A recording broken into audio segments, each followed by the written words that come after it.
BJP JDS ಮೈತ್ರಿಗೆ ಯಾವುದೇ ಭಂಗವಾಗುವುದಿಲ್ಲ. ರಾಜ್ಯದಲ್ಲಿ BJP JDS ಮೈತ್ರಿ ಮುಂದುವರಿಯುತ್ತೆ.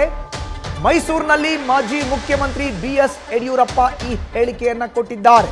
ಜೆಡಿಎಸ್ ಬಿಜೆಪಿ ಮೈತ್ರಿಗೆ ಯಾವುದೇ ಭಂಗ ಬರಲ್ಲ. ರಾಜ್ಯದಲ್ಲಿ ಜೆಡಿಎಸ್ ಬಿಜೆಪಿ ಮೈತ್ರಿ ಯಥಾವತ್ತಾಗಿ ಮುಂದುವರಿಯುತ್ತೆ. ಮೈಸೂರಿನಲ್ಲಿ ಮಾಜಿ ಮುಖ್ಯಮಂತ್ರಿ ಬಿಎಸ್ ಯಡಿಯೂರಪ್ಪ ಈ ಹೇಳಿಕೆಯನ್ನ ಕೊಟ್ಟಿದ್ದಾರೆ. ವಿಧಾನ ಪರಿಷತ್ ಚುನಾವಣೆಯಲ್ಲಿಯೂ ಇದೇ ಮೈತ್ರಿ ಇರುತ್ತೆ. ಜೆಡಿಎಸ್ಗೆ 2 ಸ್ಥಾನವನ್ನ ಕೊಟ್ಟು 4 ಸ್ಥಾನದಲ್ಲಿ ಬಿಜೆಪಿ ಸ್ಪರ್ಧೆ ಮಾಡುತ್ತೆ. ನಾವು ಸ್ಪರ್ಧೆ ಮಾಡ್ತೀವಿ. ಎಲ್ಲಿ ಬಿಟ್ಟು ಕೊಡಬೇಕು ಎಂಬುದರ ಬಗ್ಗೆ ಈ ತನಕ ತೀರ್ಮಾನ ಆಗಿಲ್ಲ. ಸಂಜೆ ಬಿಜೆಪಿ ರಾಷ್ಟ್ರೀಯ ಅಧ್ಯಕ್ಷ ಜೆಪಿ ನಡ್ಡಾ ಪಟ್ಟಿಯನ್ನು ಬಿಡುಗಡೆ ಮಾಡ್ತಾರೆ ಅನ್ನೋ ಹೇಳಿಕೆಯನ್ನು ಯಡಿಯೂರಪ್ಪ ನೀಡಿದ್ದಾರೆ. ಯಾವುದೇ ಕಾರಣಕ್ಕೂ JDS BJP ಜೊತೆ ಇರುವಂಥ ಹೊಂದಾಣಿಕೆ ಮೈತ್ರಿ ಅದಕ್ಕೇನು ಭಂಗ ಆಗೋದಿಲ್ಲ.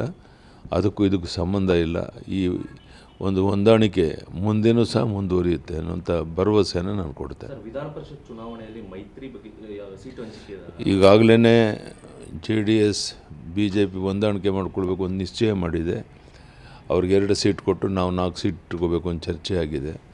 ಇವತ್ತು ಯಾರು ನಮ್ಮ ಅಭ್ಯರ್ಥಿಗಳು ಅನ್ನೋದನ್ನು ಬಹುಶಃ ಸಾಯಂಕಾಲದ ಒಳಗಾಗಿ ನಮ್ಮ ನಡ್ಡಾ ಅವರು ಡೆಲ್ಲಿನಲ್ಲಿ ಘೋಷಣೆ ಮಾಡ್ಬೋದು ಅನ್ನೋ ವಿಶ್ವಾಸ. ನೋಡಬೇಕು. ಒಟ್ಟಿನಲ್ಲಿ 2 ಸೀಟು ಕೊಡಬೇಕು ಅಂತ ನಿರ್ಧಾರ ಆಗಿದೆ.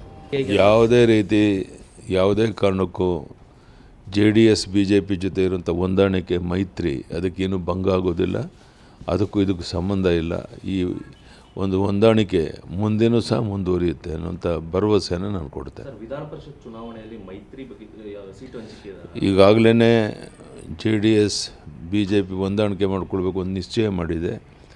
ಅವ್ರಿಗೆ 2 ಸೀಟ್ ಕೊಟ್ಟು ನಾವು 4 ಸೀಟ್ ಇಟ್ಕೋಬೇಕು ಅಂತ ಚರ್ಚೆ ಆಗಿದೆ. ಇವತ್ತು ಯಾರು ನಮ್ಮ ಅಭ್ಯರ್ಥಿಗಳು ಅನ್ನೋದನ್ನು ಬಹುಶಃ ಸಾಯಂಕಾಲದ ಒಳಗಾಗಿ ನಮ್ಮ ನಡ್ಡಾ ಅವರು ಡೆಲ್ಲಿನಲ್ಲಿ ಘೋಷಣೆ ಮಾಡ್ಬೋದು ಅನ್ನೋ ವಿಶ್ವಾಸ. ನೋಡಬೇಕು. ಒಟ್ಟಿನಲ್ಲಿ ಇದು ಮೈಸೂರಿನಲ್ಲಿ ಮಾಧ್ಯಮಗಳ ಮುಂದೆ ಬಿಎಸ್ ಯಡಿಯೂರಪ್ಪ ಮಾಜಿ ಮುಖ್ಯಮಂತ್ರಿಗಳು ಕೊಟ್ಟಿರುವಂತಹ ಹೇಳಿಕೆ. ವಿಧಾನ ಪರಿಷತ್ ಚುನಾವಣೆ ಮೇಲೆ ಪೆನ್ಡ್ರೈವ್ ಎಫೆಕ್ಟ್ ಏನೂ ಇರಲ್ಲ. ಇರೋಂಥ 6 ಕ್ಷೇತ್ರಗಳ ಚುನಾವಣೆಗೆ ಏನು ಚುನಾವಣೆ ಎದುರಾಗ್ತಾ ಇದೆ ಇದರಲ್ಲೂ ಕೂಡ ಯಥಾವತ್ತಾಗಿ ಮೈತ್ರಿ ಮುಂದುವರಿಯುತ್ತೆ. JDS BJP ಜೊತೆ ಇದ್ದೇ ಇರುತ್ತೆ.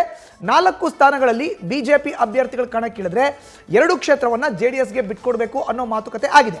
ಇನ್ನು BJP ಎಲ್ಲೆಲ್ಲಿ ಸ್ಪರ್ಧೆ ಮಾಡುತ್ತೆ, ಅಭ್ಯರ್ಥಿಗಳು ಯಾರ್ಯಾರು ಅನ್ನೋದನ್ನ ಸಂಜೆ ವೇಳೆಗೆ BJP ರಾಷ್ಟ್ರೀಯ ಅಧ್ಯಕ್ಷ ಜೆಪಿ ನಡ್ಡಾ ಅವರು ಘೋಷಣೆ ಮಾಡುವಂಥ ಸಾಧ್ಯತೆ ಇದೆ ಅನ್ನೋ ಹೇಳಿಕೆನ ಮೈಸೂರಿನಲ್ಲಿ ಮಾಧ್ಯಮಗಳ ಮುಂದೆ ಮಾಜಿ ಮುಖ್ಯಮಂತ್ರಿ ಬಿಎಸ್ ಯಡಿಯೂರಪ್ಪನವರು ಕೊಟ್ಟಿದ್ದಾರೆ. ಮೈತ್ರಿಗೆ ಯಾವುದೇ ಭಂಗ ಆಗೋದಿಲ್ಲ, ಮೈತ್ರಿಗೆ ಭಂಗ ಇಲ್ಲ ಅನ್ನೋ ಅಚಲವಾದ ವಿಶ್ವಾಸವನ್ನು ಯಡಿಯೂರಪ್ಪ ವ್ಯಕ್ತಪಡಿಸಿದ್ದಾರೆ. ನ್ಯೂಸ್ ಫಸ್ಟ್ ನಿರ್ಭೀತಿಯಿಂದ ನಿಮ್ಮ ಪರವಾಗಿ.